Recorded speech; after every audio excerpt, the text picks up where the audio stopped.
देखो बेटा, आपका जो टॉपिक है बेटे आज वो है work done by variable force या कांस्टेंट फोर्स। एक वेरिएबल फोर्स होती है और एक करेंगे हम कांस्टेंट फोर्स। तो बेटा देखिए, जो कांस्टेंट फोर्स वाला था केस, बेटा इधर देखिए ध्यान से, जो कांस्टेंट फोर्स वाला था बेटा वो हम ऑलरेडी कर चुके हैं। जो कांस्टेंट फोर्स का था, किसका था बेटा? कांस्टेंट फोर्स, क्योंकि कांस्टेंट फोर्स में वर्क डन बराबर क्या था? Kinetic energy. तो बेटा यहां जो वर्क डन कराया था आपने कांस्टेंट फोर्स में, वो क्या होता है? एफ दैट यदि small amount of dx and that is cos of theta. ठीक है बेटा, ये था। तो ये स्मॉल अमाउंट ऑफ वर्क, ये किसके लिए था? कांस्टेंट फोर्स के लिए था। तो यहाँ ये आपका ये भी था बेटा, एफ डॉट क्या था यहाँ? dr भी हो सकता है, एफ डॉट dx भी हो सकता है। ठीक है, चेंज इन पोजीशन, क्या बेटा ये? Change in position. और चेंज इन पोजीशन कैसे निकालते हैं बेटा? Final minus initial. ओके, और वहां दो फोर्स दे रखे हो चाहे तीन दे रखे हो, तो ये क्या? Net force. क्या ये? नेट फोर्स है। ओके, अब आज बात आती है आपकी, सुनो बेटा ध्यान से, वेरिएबल फोर्स।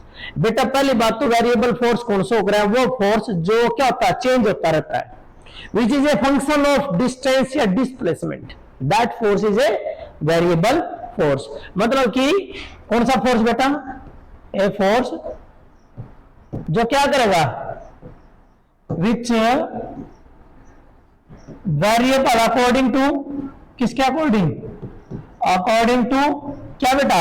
डिस्टेंस या डिस्प्लेसमेंट। अकॉर्डिंग टू डिस्प्लेसमेंट या डिस्टेंस। डिस्टेंस या डिस्प्लेसमेंट के अकॉर्डिंग जो वैरी करेगा बेटा, डिस्टेंस या डिस्प्लेसमेंट।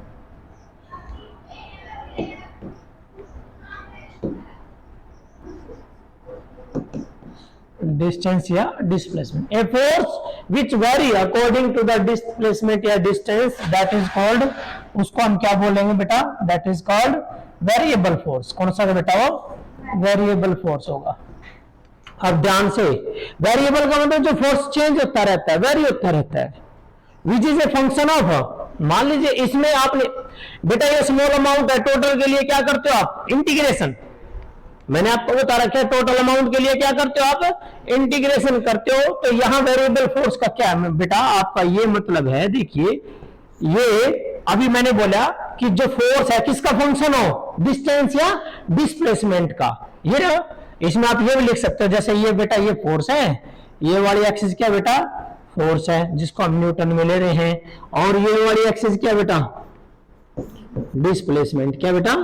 डिस्प्लेसमेंट है। और ये कहता भाई एक बॉडी यहां से ए से ये बी तक ऐसे बेटा, तो हमें जो है ये जा रही है बेटा बॉडी, तो बॉडी ऐसे देखिए, ये फोर्स बार बार वेरी हो रही है डिस्प्लेसमेंट के साथ। यहां डिस्प्लेसमेंट कुछ है, तो देखो बेटा ये कुछ डिस्प्लेसमेंट है। मान लीजिए कहां से कहां डिस्प्लेसमेंट है? x1 से x2। कहां से? x1 से x2 तक। ये देखो डिस्प्लेसमेंट, ये बढ़ रहा है, फिर ऊपर हो रहा है। ये देखो बेटा यहाँ कुछ है फोर्स, यहाँ कुछ है फोर्स, और आगे जाओगे आप, आगे कुछ आएगी फोर्स। तो ये फोर्स क्या कर रही है? क्या हो रही है? वेरी चेंज हो रही है। किसके साथ? डिस्टेंस या डिस्प्लेसमेंट। मैंने यही बोला है कि भाई जो फोर्स किसके साथ वेरी करे? डिस्टेंस या डिस्प्लेसमेंट के साथ, उसको हम क्या बोलेंगे बेटा? वेरिएबल फोर्स बोलेंगे। और एक और ध्यान रखना है कि जो वेरिएबल फोर्स होती है बेटा, वेरिएबल फोर्स का आप यहां यूज क्या करोगे कि वेरिएबल फोर्स ये भी कह सकते हो कि किसका फंक्शन होगा? डिस्टेंस या डिस्प्लेसमेंट का। मतलब कि इफ ये हो एफ एक्स, मीन फोर्स किसका फंक्शन है? डिस्टेंस या डिस्प्लेसमेंट का। इफ एफ एक्स गिवन, या अब इट मीन, इसका मतलब है कि जो फोर्स है, बेटा force is a function. Force is a function, किसका फंक्शन है? Of displacement. Force is a function of displacement. वो फोर्स फंक्शन होगा डिस्प्लेसमेंट का। तो बेटा आपने ये करना है, तो हमें कहां तक निकालना है वर्क डन? x1 से x2 के लिए। तो बेटा आपने क्या करना है, देखिए amount of work done is equal to, आपने लगाना ये एफ dx। एफ dx कहां से कहां लगे? x1 से लेकर x2 तक, कहां से कहां, x1 से लेकर x2 तक, ये लगाना बेटा f dx। ओके, f की वैल्यू पुट कर दो इनटू में dx, इट मीन इंटीग्रेशन कर रखा है, तो ये किस में लगाना बेटा, ये अमाउंट ऑफ वर्क डन है कब, जब फोर्स कैसी हो, वेरिएबल, जब ये फोर्स किसका फंक्शन हो, x का, किसका फंक्शन हो बेटा, x का। अब इसका मतलब क्या होता है बेटा, इसका मतलब है एरिया। देखिए ये हम ग्राफ ले लेते हैं, that is the point A, that is the point B, and that is the point C, and that is the point D. आ गया बेटा, किसका एरिया निकलेगा, area of A B C D. तो एरिया क्या हो रहा है, मैंने बता रखा आपको उसमें दूसरे चैप्टर में बताया था, यदि आपने इस एक्सिस को इसको गुणा कर दो तो एरिया नहीं आ गया, एरिया बेटा इसका एरिया निकालना आपने, इसका जो एरिया निकलेगा, इस ग्राफ का जो एरिया निकलेगा इसका, वो क्या आएगा, ये कौन सी है, फोर्स, और ये कौन सा है, डिस्टेंस, तो f इंटू डी एक्स, और यही तो हो रहा है, f इंटू डी एक्स ही तो हो रहा है। जब f इंटू डी एक्स हो रहा है तो इसका मतलब क्या है, एरिया है, तो ये जो वर्क डन आएगा ये किसके बराबर आएगा बेटा, किसके बराबर आया, एरिया अंडर, हाँ भाई, f dx या फिर fx graph, area under fx graph, या और यहां ये किसका एरिया आ जाएगा, यहां किसका होगा, एरिया ऑफ किसका बेटा, A B C D, A B C D, इसका ए बी सी डी, इसका एरिया निकाल देना बस आपने। तो इस क्वेश्चन को आपने इंपॉर्टेंट है, अब सुनो ध्यान से, इसका क्या है, ये कहता है इंपॉर्टेंट है, ये बहुत ज्यादा, ये क्वेश्चन पेपर में आता है बेटा, सिर्फ इतना ध्यान रखना है, कांस्टेंट फोर्स है तो F D x cos theta, और वेरिएबल है तो इंटीग्रेशन एफ डी एक्स, और x की वैल्यू x1 से x2। क्वेश्चन है कि ए फोर्स ऑफ, देखिए बेटा क्वेश्चन है यहां, मैं साथ के साथ क्वेश्चन करा देता हूं, कहता है ए फोर्स ऑफ, कहता है बेटा that is F is equal to 10 plus 0.5x, ये देखिए बेटा, a force of this newton act on ए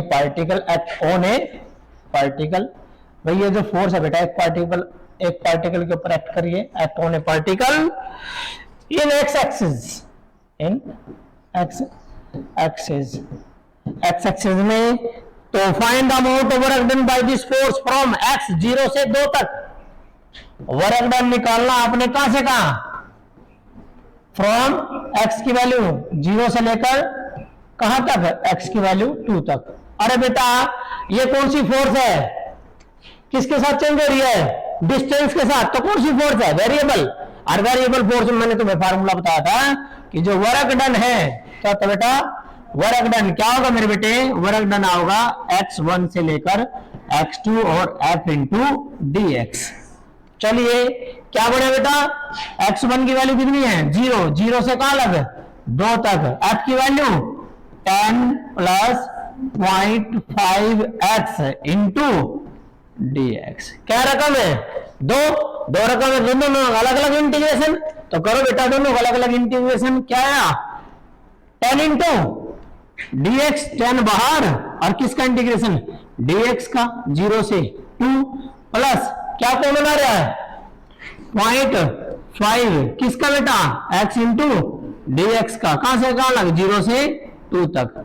अरे बेटा dx का इंटीग्रेशन क्या होता है x, और x की पावर 1 का, x की पावर 2/2, तो बेटा ये आपका आंसर है, यहां क्या बनेगा 10 बाहर, और dx का इंटीग्रेशन क्या है बेटा x, और लिमिट कितनी है 0 से 2 प्लस आगे कितना बेटा 0.5 तो बाहर था, x का क्या बन गया, x की 2/2, और लिमिट कितनी है बेटा 0 से 2, तो ये दो कहां जाओगे, इसके नीचे दोनों कॉमन लिया, कांस्टेंट बाहर आ जाएगा, और इसमें लिमिट पुट करियो, x जगह पहले क्या पुट करोगे बेटे, x जगह क्या पुट करते, पहले अपर माइनस लोअर, तो बेटा x जगह 2, फिर देखिए 10 एज इट इज, पहले x की जगह कितना पुट कर रहा है 2, माइनस फिर x जगह क्या होता है 0, और भाई 0.5 बटे में 2, पहले x जगह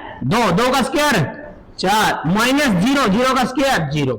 चलिए बेटा क्या बन गया 10 2 नहीं 20 बन गया बेटा, प्लस अरे भाई 0.5 बटे 2 और गुणा 4, ये तो 4 ही आ गए यहाँ, तो 2 दूनी 4, 2 और 2 पंजे 10, तो कितना बन जाएगा 1, कितना बन गया 1। तो आपका आंसर कितना है बेटा 21 जूल। कितना आएगा बेटा 21 जूल। तो इसका आंसर जो है बेटा वो 21 जूल आएगा। कर लोगे, न्यूमेरिकल हो जाएगा, क्लियर है। तो ये था बेटा इसका न्यूमेरिकल। अब सुनो बेटा, एक न्यूमेरिकल कल परसों हम एक बात कर रहे थे कि जब एक वेट लिफ्टर, बेटा ये कोई वेट लिफ्टर है, कोई भी है, और ये मान लो वेट उठा रहा है ऐसे ऐसे, वर्क डन तो होगा, उठाने में होगा, लेकिन जब वो उठा के रख रहा है ऐसे कोई वर्क डन नहीं है। यदि कोई पूछे उठाने में कितना लगा, तब तो वर्क डन होना है। और किसके अगेंस्ट होना, ग्रेविटी के, क्योंकि ग्रेविटी तो क्या करती है, उसको नीचे खींचेगी, और वो वेट को क्या कर रहा है, ऊपर उठा रहा है। भाई मान लीजिए बेटा ये है, ये वेट है, ये वेट है, इस वेट को क्या कर रहा है, नीचे से वेट लिफ्टर बेटा नीचे से, वहां नीचे से उठाएगा और ऐसे कितनी दूर ले आया वो, मान लो वो लेके आया है 2 मीटर, वेट कितना है 200 केजी का, तो work done, yes work done होगा। लेकिन यदि आपसे क्वेश्चन पूछ ले कि इन राइजिंग उठाने में वर्क डन कितना लगा, तब तो आएगा। और यदि वो कहे कि वे कोई वेट लिफ्ट 200 केजी वेट अपने शोल्डर पर रख रहा है, अमाउंट वर्क डन क्या है, 0। क्वेश्चन के अकॉर्डिंग तो अगर भाई ड्यूरिंग द राइजिंग, जब वो उसको उठा रहा है तब वर्क डन क्या है बेटा, तो वर्क डन क्या आएगा, वो वर्क डन के लिए मैं बता रहा हूं आपको कि एक वेट लिफ्टर क्या है, एक वेट लिफ्टर में क्वेश्चन है बेटा, गिवन क्या है यहां देखिए, गिवन है एम की वैल्यू 200 केजी, कितना है 200 केजी, और कितने हाइट तक उठाया 2 मीटर तक उठाया, और जी की वैल्यू कह रहे हैं कि 10 लेनी है, जी की वैल्यू 10 मीटर पर सेकंड स्क्वायर, बेटा जी की वैल्यू 10 मीटर पर सेकंड स्क्वायर लेनी है। ये लो एक्सेलरेशन ड्यू टू ग्रेविटी, ये तो पता ही है। अरे सिंपल सी बात है बेटा, याद रखना मैंने क्या बोला है, वेट 0 कब होगा, जब उठा के खड़ा है 0 है, क्यों, देयर इज नो डिस्प्लेसमेंट। लेकिन वो कहता है इन राइजिंग बेटा उसको उठाने में, इन राइजिंग द 200 केजी, कितनी हाइट तक राइज करा 2 मीटर, और किसके अगेंस्ट हो रहा है, ग्रेविटी, किसके अगेंस्ट है, ग्रेविटी के अगेंस्ट। और वर्क डन क्या होता है, एनर्जी, और एनर्जी का मतलब पोटेंशियल एनर्जी, क्या आएगा पोटेंशियल एनर्जी। इसका मतलब है कि जो वर्क डन आया बेटा, वर्क डन क्या बन जाएगा मेरे बेटे, वर्क डन आ जाएगा mgh, क्या आएगा बेटा mgh। तो m की वैल्यू कितनी है बेटा 200, और g की h की वैल्यू 2 और g की वैल्यू 10, कितना बन गया 2 2 4 4000, कितना बन गया बेटा 4000 जूल। कितना एनर्जी बेटा 4000 जूल एनर्जी। ये इन केस में याद रखना कौन सा फार्मूला लगाओगे, पोटेंशियल एनर्जी। क्या लगाएंगे बेटा पोटेंशियल एनर्जी, बिकॉज कोई भी एनर्जी है that is the form of work. किसकी फॉर्म होती है, वर्क की फॉर्म होती है। क्लियर है।